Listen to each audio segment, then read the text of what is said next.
It's a lazy Sunday afternoon. On a lazy Sunday afternoon. You're lounging on your sofa, casually scrolling through X, and suddenly a post grabs your attention. It's about a young, blonde-haired junior golfer causing quite a buzz. You've seen that face a few times. Golf Plus recently made a video about he might be the next big thing in golf. His name is Jack Nicklaus, and he's 16.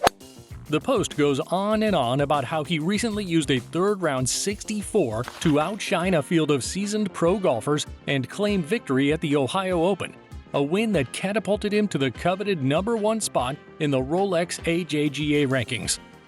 We wish that were true, because the name Jack Nicklaus already exists in golf as one of the sport's greatest players.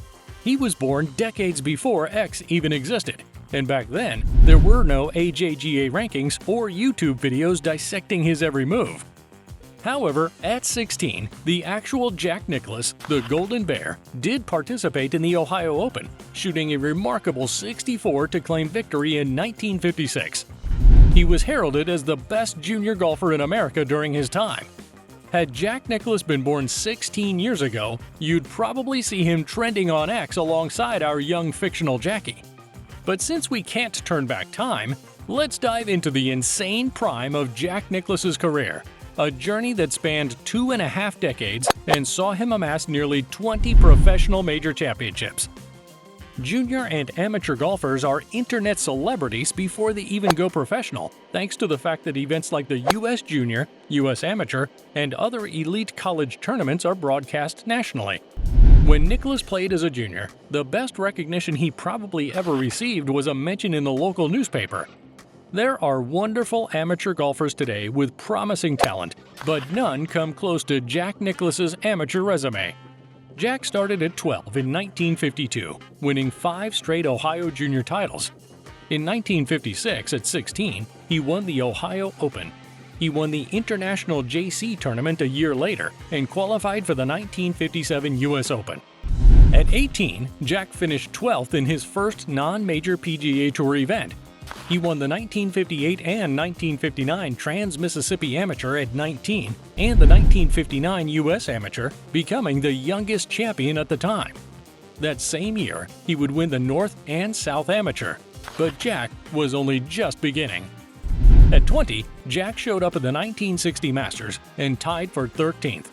He also played at the US Open that same year and tied for 2nd. His .282 was the amateur record for an Open before the Norwegian wonderboy Viktor Hovland broke it in 2019. Jack appeared at the 1961 Masters again. This time, he performed better, tying for 7th.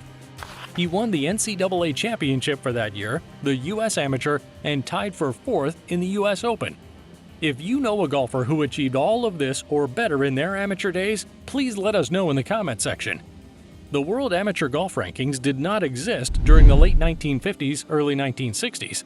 If the rankings existed, Jack Nicklaus would, without a doubt, be the #1 amateur golfer for at least 2 years.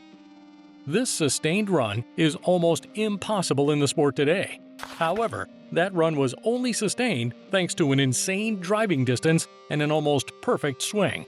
The excellent contours of Jack Nicklaus's swing are best described as magical. When he's feeling good, he's plenty long and can fade and draw the ball equally well. He hits the ball high and is an excellent driver and long iron player. Jack has an uncannily precise control over the distance he hits the ball. During his prime, he hardly played long or short of the hole during his approaches. Many golfing fans today didn't get to see Jack Nicklaus in his prime. His general image is that of an older gentleman regarded with much respect for his 18 professional major championships. Most of the tee shots we've seen are of the ceremonial kind and do not depict just how long his drives can be.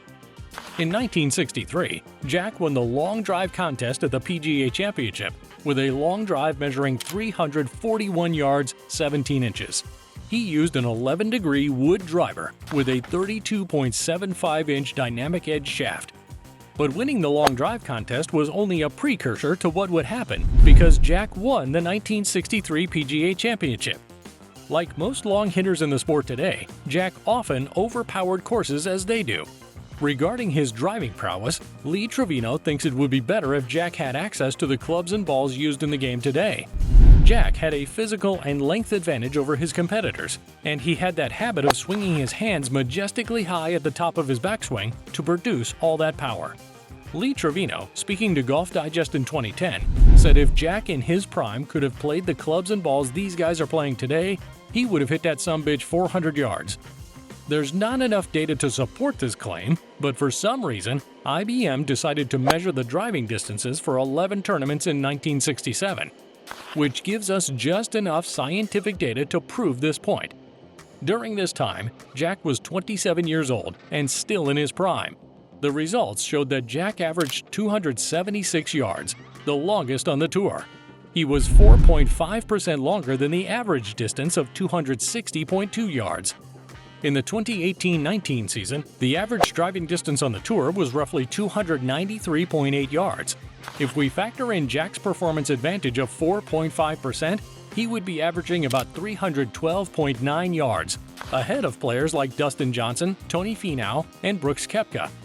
Jack's dominance was acknowledged by other great players of his time. When Arnold Palmer lost the 1962 U.S. Open to Jack, who was 22 years old at the time, he said, "Now that the big guy's out of the cage, everybody better run for cover." And it didn't seem like he was joking. The legendary Bobby Jones was without a doubt the greatest golfer in the first half of the 20th century. But after watching Jack win the 1965 Masters, he said, "Nicklaus played a game of which I am not familiar."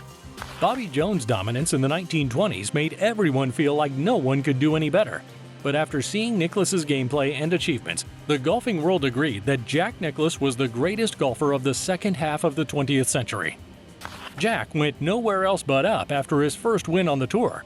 He dominated the 1960s and 70s and even won majors in the 80s. Nicklaus has won the most Masters, 6, and tied for the most PGA Championships, 5, and US Opens, 4. He also won 3 British Opens, making him one of only 2 people to win each of the Grand Slam tournaments at least 3 times. The other person is Tiger Woods. Jack's 70 tour victories are 7 more than Hogan's 63, and second only to Sam Snead's 81. Jack always played the game to win. He wasn't thrilled when he finished second at the 1960 U.S. Open, losing to Arnold Palmer, because he believed no one ever remembers someone who finishes second at anything. But here we are, decades after the event, still discussing it. Jack would, however, take his revenge on Palmer when he won the 1965 Masters, playing a front 9 and 12 under for the week and winning his second green jacket, beating Palmer by 9 shots. Jack Nicklaus's dominance in golf during the 1970s is legendary. Throughout 44 majors from 1970 to 1980, he exhibited a level of unmatched consistency and excellence. He missed a single cut during this remarkable period, showcasing his unparalleled skill and mental fortitude. During those years, Nicklaus not only made the cut consistently, but also finished in the top 10 an astonishing 38 times, with 30 of those finishes landing him in the top 5. Out of those 30 top 5 placements, he claimed victory an incredible 10 times. Nicklaus's love affair with Augusta National is well documented. He holds several records at the Masters, including the most top 10 finishes, 22, most cuts made, 37, most wins, 6, and most runner-up finishes, 4. His 19 runner-up finishes in major tournaments, 5 of which came in playoffs or by a single stroke, further underline his remarkable consistency and competitiveness. Jack Nicklaus was a dominant force in major tournaments and excelled in the Players' Championship, securing victory 3 times. His prowess in the Open Championship, often considered the most challenging of the major championships, was equally impressive. Between 1966 and 1989, his worst finish was a T6 in 1969. As Nicklaus aged and his driving distance waned, he adapted his game to remain competitive. Even in his 50s, he demonstrated his resilience by making 9 starts in the Masters, missing the cut only once. He recorded 2 6th-place finishes and never placed worse than T42 in his other trips to Augusta as a senior golfer. In a fitting testament to his enduring excellence, Jack Nicklaus, at 58 in 1998, etched his name into the history books again. He shot the lowest final round, 68, ever recorded by a senior player at the Masters. He finished in a remarkable T6 position, setting a new record for the lowest total score by a senior at Augusta National. If you enjoyed this video about the insane prime of Jack Nicklaus, check out the video on the screen now, or the one we posted below, because we're sure you'll like that one too. Let us know in the comments if there's another golfer whose journey you'd like us to cover. See you there!